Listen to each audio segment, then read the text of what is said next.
होतोय, पण याचा त्रास हिला नाही. काय प्रकार तुला? हं? तू या यज्ञाच्या स्थळी प्रवेश केला, माझ्या जनतेला ग्रासण्याचा प्रयत्न केला, हं? तुझे विषाणू सर्वत्र पसरून सगळ्यांना बाधित करण्याचा तू प्रयत्न केला. हा? पण मी तर स्वस्थ उभी आहे. याला कारण काय माहितीये का? काय बरं? माझं भक्ती तत्व. हं. या विश्वाच्या ठिकाणी कुठलीही अचाट शक्ती निर्माण होऊ द्या, प्रत्येक शक्तीवर मात करण्याचं अस्तित्व आणि श्रेष्ठत्व फक्त आणि फक्त या भूतलावर भक्तीतच आहे. आणि त्याच भक्तीच्या योगे करून तू माझ्या शरीरात प्रवेश करू शकत नाही. करणार आहे. कारण जो मनुष्य प्राणी षड रिपूच्या अधीन झाला, काम, क्रोध, लोभ, मोह, मद आणि मत्सर, हे षडरिपू, हे षड विकार प्रत्येक माणसाच्या जीवनात ठाण मांडून आहे. नक्कीच ते षडविकार तुझ्या देहात मी शोधेन, भक्ती तत्व बाजूला ठेवेन. ज्याप्रमाणे तुझ्या प्रजेची स्थिती झाली, ती तुझी स्थिती ही विषुचिका करणारे लक्षात ठेव. हे विषुचिके, हा? माझ्या देहात तुला षडरिपू, हं? अंतर्ज्ञानात आणि आंतरदेहात असणारे 6 विकार जे तू आत्ताच सांगितले, हा? हे माझ्या देहात तुला शोधण्याची गरज नाही. हं?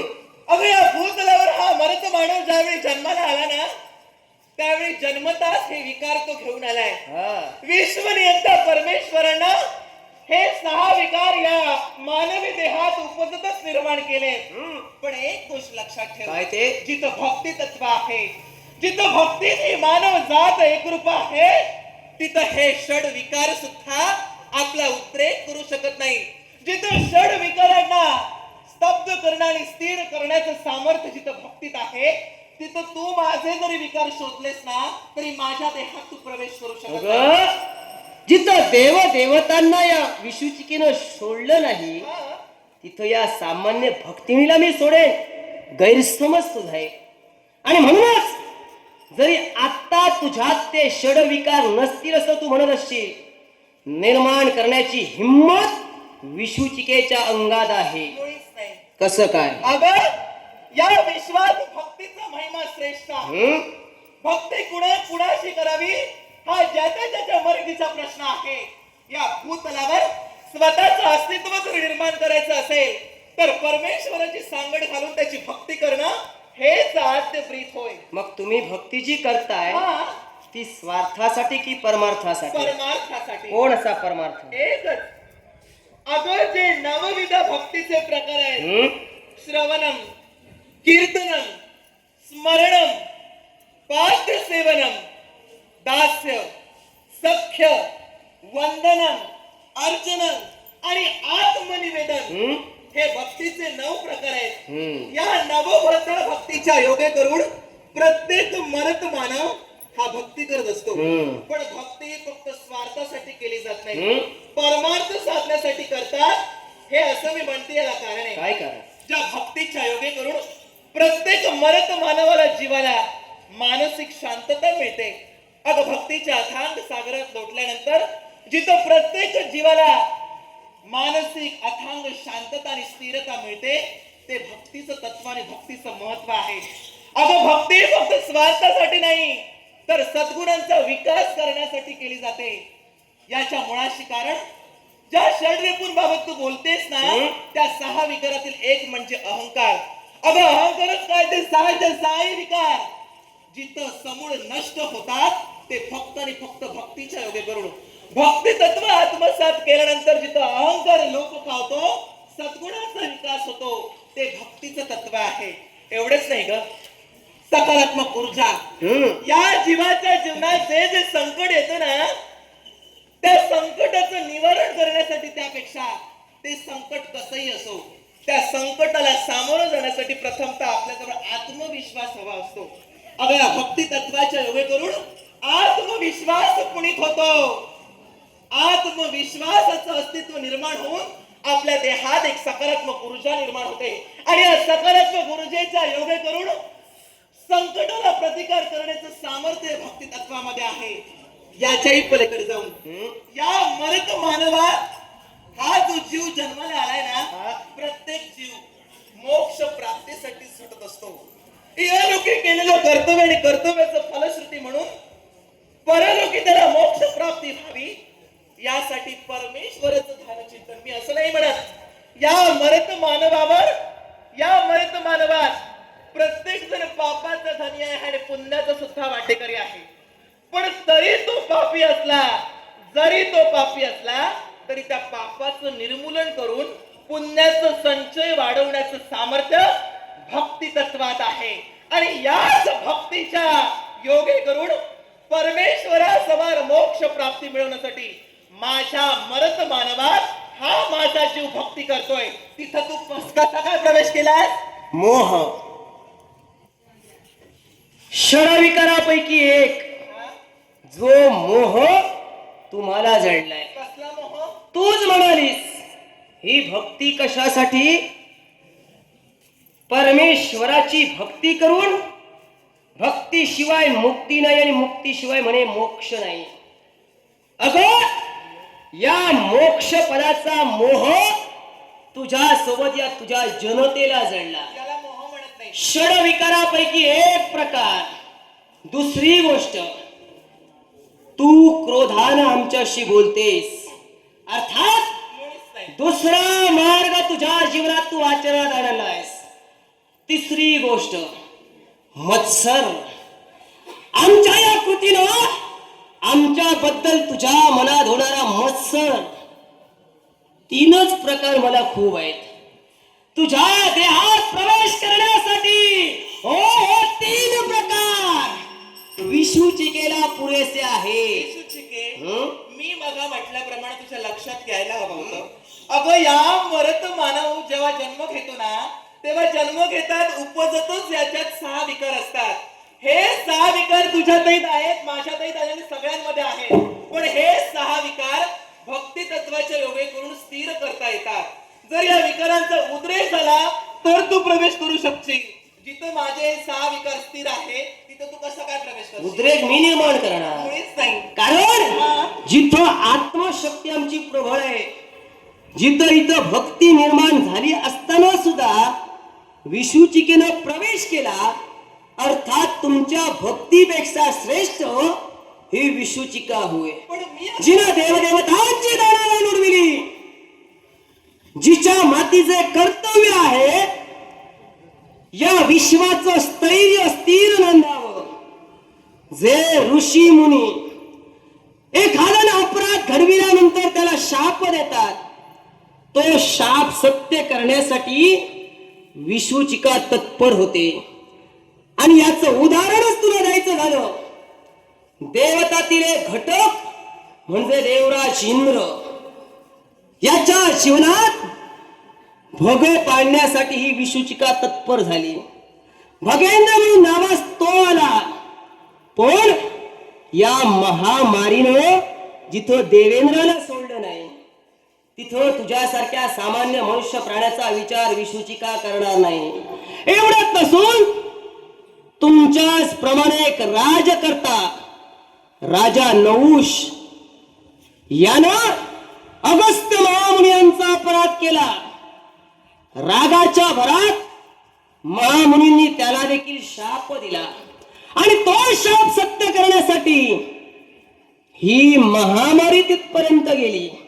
मग मला सांग, ते पुण्यवंत नव्हते का? ते भक्त नव्हते का? अगं जिथं षडरिपू हे षडविकार वावरतायत ना, जिथं अधर्म घडतोय, जिथं पापाचरण होतंय, जिथं कुठल्या तरी गोष्टीचा अतिरेक होतोय, तिथं विषुचिका आपलं स्थान मिळवते. आणि तुझ्या मनात जर का तो उद्रेक नसेल, मी माझ्याबद्दल निर्माण करेन, पण तुझ्या देहात मात्र प्रवेश करेन. पण मला सांग, या माझ्या जीवावर तू उठलीयस, या माझ्या निष्पाप प्रजेच्या जीवावर तू उठलीयस. कोण निष्पाप प्रजा? आतापर्यंत निष्पाप प्रजा असं म्हणू नकोस. का म्हणू नको? तू ठामपणे जर का सिद्ध करू शकतेस तरच सांग तुझी प्रजा निष्पाप आहे. हे बघ विशुचिके, इथे जे चालू आहे ना हं? हे धर्म कार्य आहे. असू द्या ना. हा धर्म यज्ञ इथं आरंभिलाय आणि या धर्म यज्ञात हे माझ्या राज्यातील सगळे प्रजाजन सामील झाले. हं? मी मगाच म्हणाले हा? हा मर्त मानव जरी पापाचा वाटेकरी असला तरी भक्ती तत्वाच्या योगे करून पापाचं निर्मूलन होतं. जिथं मी इथं भक्ती करते हा एवढा मोठा प्रचंड गणेश याग इथं आरंभिलाय. या गणेश यागाच्या भक्ती प्रलयानं या भक्तीचं वलय या राज्याच्या भोवती तयार झालंय. मग या राज्याच्या आत जो माझा जीव आहे, जी माझी प्रजा आहे, ती पापाची जरी वाटेकरी असली तरी सांप्रतच्या परिस्थितीत त्याला अनुकूल असे घटक म्हणजे भक्ती तत्वाचे योगी करून त्या पापाचं निर्मूलन इथं होतंय. त्याचे ते षडविकार स्थिर होत आहेत. मग अशा ठिकाणं तू आधी प्रवेश करू शकत नाही. चुकतेस तू. त्यांना निष्पाप म्हणतेस, त्याच्याही पलीकडे जाऊ. चुकतेस तू, कारण आतापर्यंत तू म्हणतेस ते पापाचे धनी नाही आहे. काय सांगते ते? हं? मला सांग, तू देवेंद्र महाराजांबद्दल बोलली, हं? आमच्यासारखे सामान्य राजकर्ते नहुष राजांबद्दल तू बोललीस, हा? ऋषी महामुनीने त्यांना शाप दिला. अगं मला सांग, हा? ज्या 6 विकारांबाबत तू बोलतेस ना, हा? त्या 6 विकारांचा उद्रेक त्यांच्या मनात झाला. उगाच कुणी कुणाला शाप देत नाही आणि तोच उद्रेक कुणी कुणाला शासन घडवत नाही. ते अधर्माच्या दिशेने चुकले, अधर्माचे वाटेकरी जाते, पापाचे वाटेकरी झाले. तिथं त्यांना तो शाप मिळाला आणि त्यांच्या जीवनात तू प्रवेश केला. आणि माझं कर्तव्य आहे. हे मी रास्तच म्हणते. हं. पण जिथं भक्ती चालू आहे तिथं आम्ही तुझं काही घोडं मारलंच नाही. तिथं तू इथं प्रवेश केला. चुकतेस तू स्वतःच्या मनाबद्दल आत्मविश्वास देऊ शकते, त्याबद्दल मी मान्य करेन. पण दुसऱ्याच्या मनाचा आत्मविश्वास तू केव्हाही देऊ नकोस, कारण तू एक सामान्य माणूस आहेस आणि मी एक दैवी तत्व आहे, रोगांची देवी मी होय. ज्या प्रजेत तुम्ही सक्तीचं जोखड घातिलात, आता मला सांग, यापूर्वी बोलता बोलता तूच म्हणालीस प्रत्येकाला व्यक्ती स्वातंत्र्य आहे, भक्ती कुणी कुणाची करावी हा ज्याच्या त्याच्या मर्जीचा प्रश्न. मग या प्रजेत तुम्ही सक्तीचं जोखड का घातिलात? जो गणेश याग तुम्ही आचरणात आणलात, त्या गणेश यागात प्रत्येकानं सामील व्हावं हे सक्तीचं जोखड तुम्ही का घातलं? आम्ही सक्तीचं जोखड प्रजेवर ठेवलं हे तुला कुणी सांगितलं? मी सांगते, मी दैवी तत्व आहे, काही सांगशील? मुळीच नाही. काही सांगशील? अगं मग मी जर काही सांगेन तर मग मला सांग, हा. जर तुझी ही प्रजा सात्विक धार्मिक होती आणि तुझ्या म्हणण्याप्रमाणे मला इथं स्थान नसतं तर मी इथं येऊ शकले असते? मी काय मी म्हणते? तुझ्या प्रजेत जर का षडविकार निर्माण झाले नसते तर मी त्यांच्या देहात प्रवेश करू शकले असते का? आणि आता जिवंत उदाहरण नेत्रासमोर तू आहेस. तुझ्यात मला षडविकार दिसत नाहीस, कारण अजूनही तू क्रोधावर आवर घातलायस. पण मी तुला बळी पाडणार क्रोध निर्माण करण्यासाठी. ठीक आहे, एक निवेदन आधी आपण पूर्ण करूया. नक्कीच. तू म्हणतेस माझ्या प्रजेवर मी सक्तीचं जोखड ठेवलं. हा. अगं हे धर्मकार्य आहे आणि या धर्मकार्यात सामील होण्यासाठी कुणी कोणावर जबरदस्ती करत नाही. नक्कीच करू कारण शकतो. हा जो याग आरंभिला आहे ना, हा या प्रजेच्या सुखासाठी आहे आणि जिथं या प्रजेचं हित आहे, ज्यात प्रजेचं सुख आहे, तिथं प्रजाजनांवर सक्तीचं जोखड ठेवून या यज्ञात सामील व्हा असं आम्ही तरी सांगितलेलं नाही. पण हे जे चाललंय ते त्यांच्या सुखासाठी चाललंय हे ते लक्षात घेऊन या यज्ञात सामील होत आहेत. म्हणजे यांच्यावर सक्तीचं झोपड कसं? मुळीच मान्य नाही, कारण प्रजेतील एकही घटक इथं उपस्थित नाही अशातला भाग नाही. लहानात लहान असू द्या किंवा थोरात थोर असू द्या, प्रत्येक प्रजाजन इथं उपस्थित आहेच. नवेच तर सारेच गणेश भक्त आहेत. प्रत्येकाला व्यक्ती स्वातंत्र्य आहे, कुणी कुणाची भक्ती करावी. मग असं असताना प्रत्येक भक्त आज गणेश यागात उपस्थित आहे, त्या अर्थी नक्कीच इथं तुम्ही त्यांच्यावर सक्तीचं जोखड घातलात आणि त्या सक्तीच्या जोखडामुळं आज सारी प्रजा काही त्यातील मनात नसताना सुद्धा तुमच्या सक्तीमुळे इथं उपस्थित आहेत. काही बचावले तर काही बाधित झालेत आणि जे बाधित झाले ते पापी आहेत आणि जे सुरक्षित आहेत ते तुझ्याप्रमाणे पुण्यवंत आहेत. विशुचिके, हं? तू पुन्हा सक्तीचं जोखड ठेवलं म्हणून सांगते. हं? अगं तुला हे कळत नाही, हा गणेश याग आरंभिलाय. प्रत्येकाचं सुख लक्षात घेऊन प्रत्येक जण इथं सामील झालेत ना. तू माझ्या प्रजेला विचार ना. माझ्या प्रजाजनात जर त्यांच्या मनात या भक्ती तत्वाबद्दल जर विरोध असता, या गणेश देवतेची भक्ती करण्यासाठी यांचा जर विरोध असता, तर माझे प्रजाजन या भक्ती तत्वात सामील झालीच नसते. अगं मग जो वैद्य तुझ्यापर्यंत आला, सक्तीचं जोकर ठेवलेलं नाही. मग जो वैद्य तुझ्यापर्यंत आला तो शिवभक्त कसा काय? स्वतःच्या मनानं स्वतःचं इप्सित साध्य करण्यासाठी, स्वतःचं सुख पाहण्यासाठी इथे असणारी प्रत्येक जनता या यज्ञात सहभागी आहे. उगाच नको ते आरोप आमच्यावर तू करू नको. मग जो वैद्य तुमच्या भक्तीत इथं लीन होता, जो व्रतात उपस्थित होता, तो तर शिवभक्त होता. त्याला सक्तीचं जोकर नाही घातिलं, मग तो इथं तुमच्या समोर गणेश याग का करत होता? कुणाबाबत बोलतेस तू? जो वैद्य इथं उपस्थित होता, ज्याच्या मागावर विष्णूची का आली आहे, तो वैद्य एक शिवभक्त होय. आणि म्हणूनच त्याच्या मागावर मी इथपर्यंत आलो. अगं मी काय म्हणाले, हम्म? तो शिवभक्त असू दे नपेक्षा विष्णू भक्त असू दे, पण हा जो यज्ञ आहे ना, हा त्यांच्या सुखासाठी आहे. यात सुख त्या वैद्याचं सुद्धा आहे. मग ते सुख लक्षात घेता त्याने आपल्या देवावर लाथ मारली नाही, त्याने आपलं शिवतत्व विसरून तो इथं आला नाही. त्याच्या मनात शिवतत्वाबद्दल सुद्धा तेवढी श्रद्धा आहे. पण हे धर्म कार्य आहे हे समजून तू या यज्ञात सामील झाला. काय चुकलं त्याचं? मग या धर्म कार्यात मी बिघाड आणलाय असं तुला कोणी सांगितलं? अगं निश्चितच बिघडलं. कसं काय? तुझ्या या विषाणूंना तू सगळ्यांना बाधित केलंस.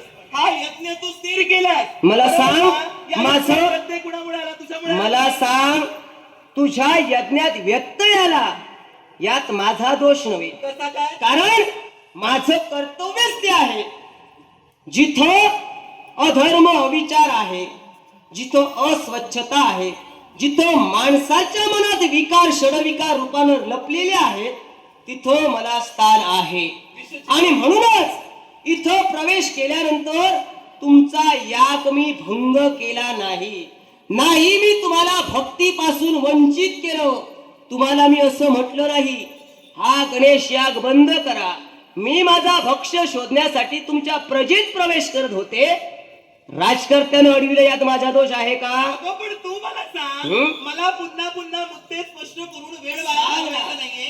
कारण मी मगाच माझा मुद्दा स्पष्ट केला हा? की इथं जे सगळेजण भक्ती करतायत ना, मी मगाच म्हणाले जिथं भक्ती तत्व आहे तिथं षड विकार येत नाही. तिथं षड विकारांचं निर्मूलन होतं. राहता राहिला प्रश्न तुझा, जर तू जिथं अधर्म आहे तिथं प्रवेश करते तर हे धर्मयज्ञ आहे, हे धर्म कार्य आहे, इथे तू प्रवेश. अगं मी सुद्धा हे धर्म कार्यच करत आहे. कारण देव देवतांनी दिलेली जबाबदारी, ती जबाबदारी पूर्ण करत असताना हे विश्वाचं स्थैर्य नांदावं एवढंच नव्हे, विश्वाची लय करती देवता म्हणजे शिवशंभू महादेव यांनी जो जगभक्ष घाती घेतलाय ना, ते विश्वस्थैर्य ठेवण्यासाठी त्यांनी दिलेली जबाबदारी पूर्ण करत असताना माझ्या कार्यात अडथळा तू आणतेस. कारण ज्यांच्या कर्माप्रमाणे त्यांच्या जीवनात मी जाते. प्रत्येकाच्या जीवनात मी कर्माप्रमाणे धर्मानं प्रवेश केलेला आहे. धर्माचं गालबोट कुठंही लावू नकोस.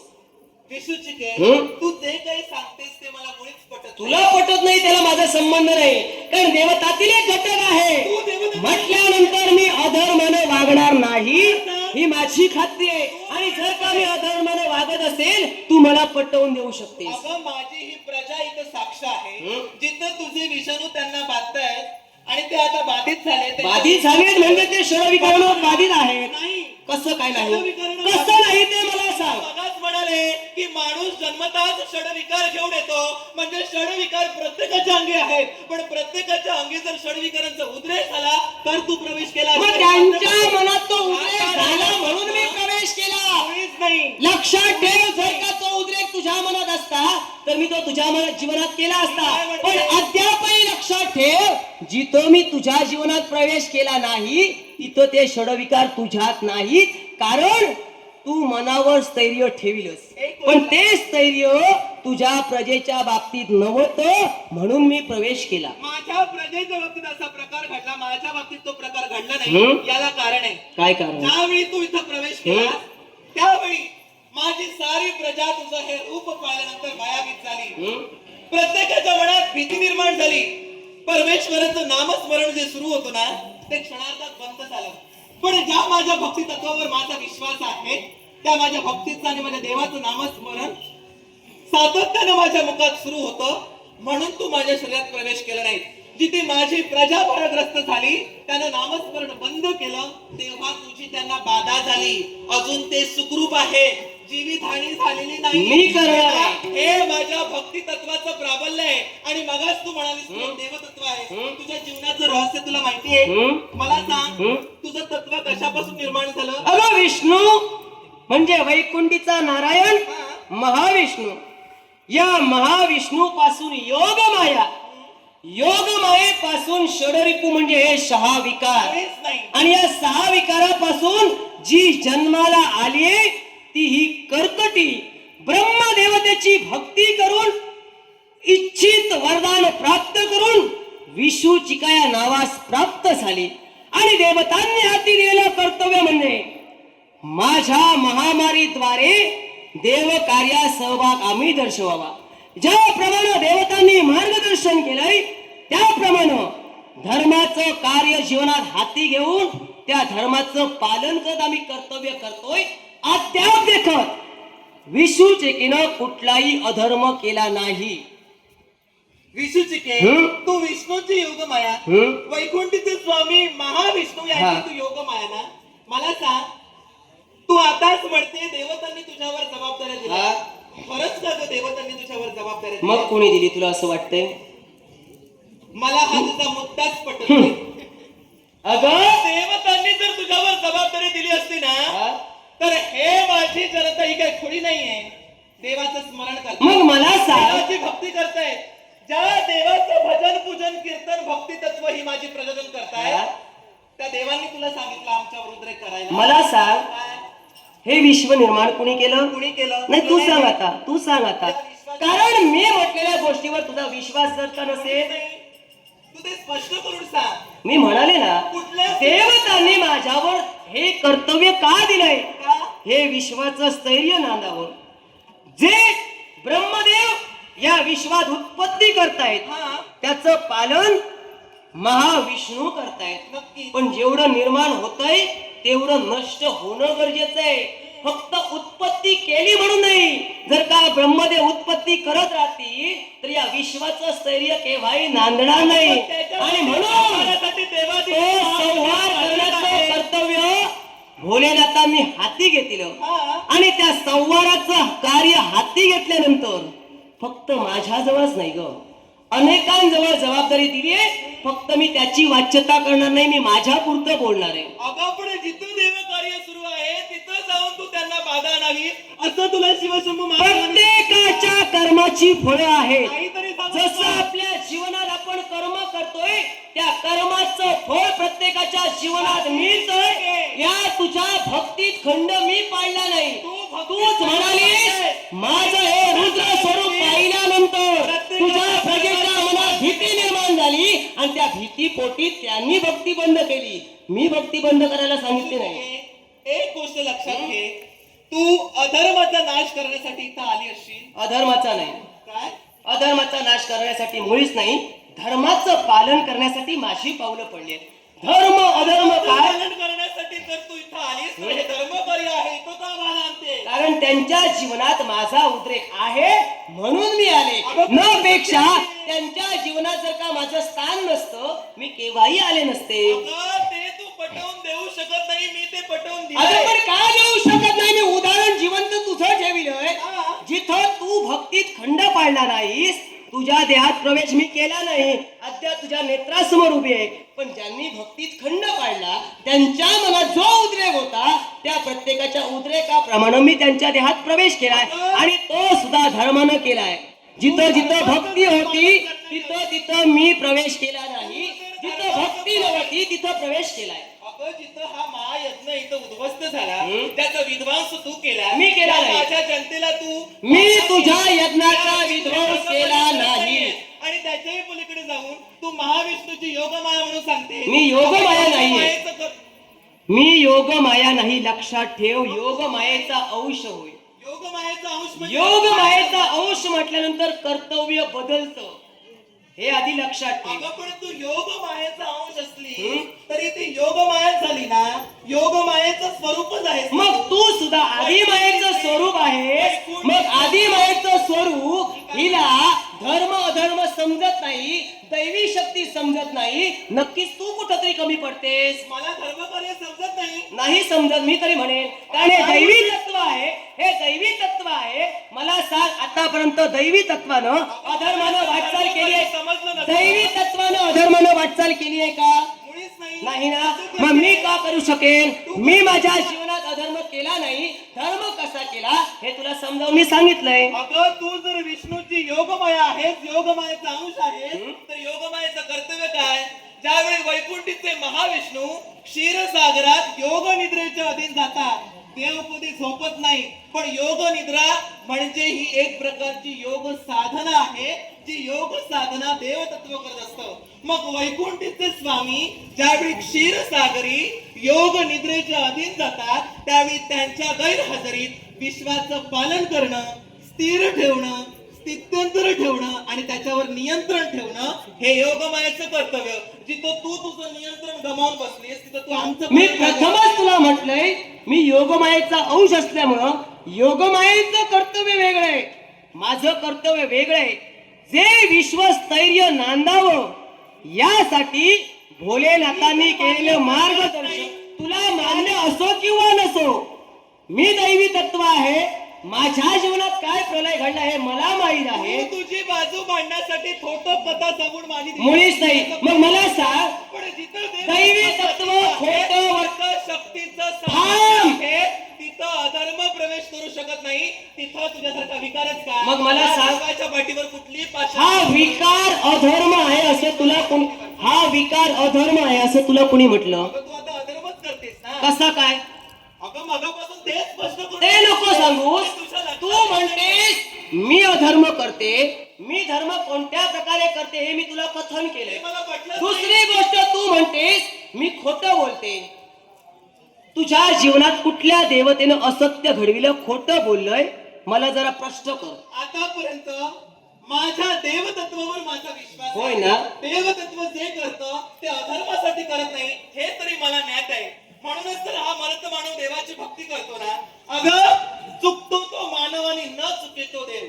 तू समजतंय. जर देवतत्व आहे तर अधर्माची पायबल्ली करून तू चुकतेस. पुन्हा पुन्हा तू तिथंच येतेस. मी सुद्धा पुन्हा पुन्हा मी पुन्हा पुन्हा तुला तेच सांगते, मी जर का अधर्मानं प्रवेश केला असता तर तुझ्या देहातच प्रवेश करू शकले असते, पण अद्यापही तुझ्या देहात मी प्रवेश केला नाही. अर्थात तुझ्या प्रजेला देखील समजलंय मी धर्माचं पालन जीवनात आचरणात आणते. मी माझ्या दैवी तत्वाला कलंक लागत नाही असं वर्तन जीवनात करणार नाही. अगं तू जरी तुझ्या मुखानं सांगितलं तरी तुझी कृती अधर्माची आहे. तू जर माझ्या प्रजेला किंबहुना मला जर ग्रासण्यासाठी आली असशील तर माझं भक्ती तत्व करायला लावून तुला सामोरं जाण्यासाठी मी इथं उभी मग आहे. ऐक, माझ्याच मुखातील शब्द होते. हा. जर का भक्ती तत्व तुझ्यात असेल, षडविकार लोप पावत असतील, षडविकार मी निर्माण करणार, निर्माण करून तुझ्या देहात प्रवेश करणार आणि जो जो प्रलय निर्माण करणार त्या प्रत्येक प्रलयाला तुला सामोरं जावे लागेल.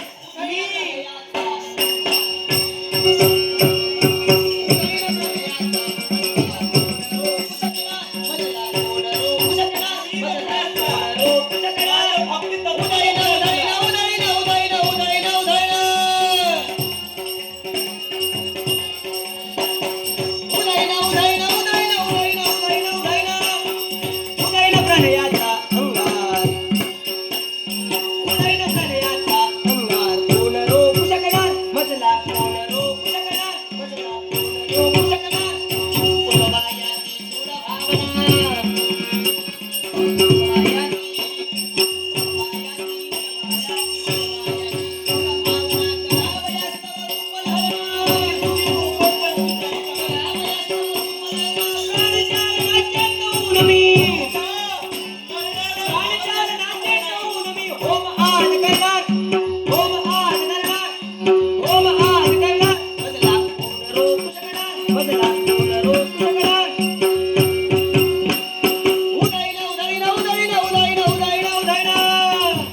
पाहिजे. तू जर धर्माची पुरस्कर्ती असशील नक्कीच. तर आता मी म्हणते हे युद्ध हे विश्वजिका आणि या राजकन्या शुभदेमध्ये नाही. हं? हे युद्ध आहे ते धर्माचं युद्ध आहे. नक्कीच. धर्माचं युद्ध आहे. मुळीच नाही. आणि धर्माच्या युद्धात जर का अधर्म फोफवला असेल तर याच माझ्या गणेश यागात हा तुझा धर्म संपूर्ण केव्हाच नाही. मला देखील पाहिजे. मृत्यूची भीती तुला हे तलावी जन्मदेव मृत्यू माझा सोबती अमोघाला आले ते मृत्यूच्या हाती हात घेऊन आले. हे तलावी जन्मदेव मृत्यू माझा सोबती मृत्यूचे हे पैकुळा दाखविती तू कशाला मृत्यूचे हे पैकुळा दाखविती तू कशाला मृत्यूचे हे पैकुळा दाखविती तू कशाला आता तुझी दारुणी सवरंग गेली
गणपतये नमः. मी माझ्या भक्तांसहित ओम तुझे गणपतये एक निष्ठन एक रूप होऊन जर भक्ती केली असेल गणपतये तर नमः. या माझ्या भक्ती तत्वाच्या पुण्याच्या योगातून माझ्या भक्ती गणपतये नमः. माझ्या शस्त्राच्या अग्रभागी ठेवून गणपतये या नमः. पुस्तकाचा संहार कर.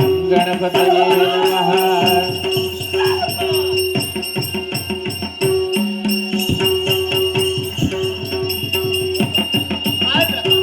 षडरिपू जोपर्यंत हिच्या मनात निर्माण होत नाही, तो उद्रेक जोपर्यंत हिच्या मनात होत नाही, माझं काही करू शकत नाही. तोपर्यंत प्रवेश नाही. पण योग्य संधी सावधान!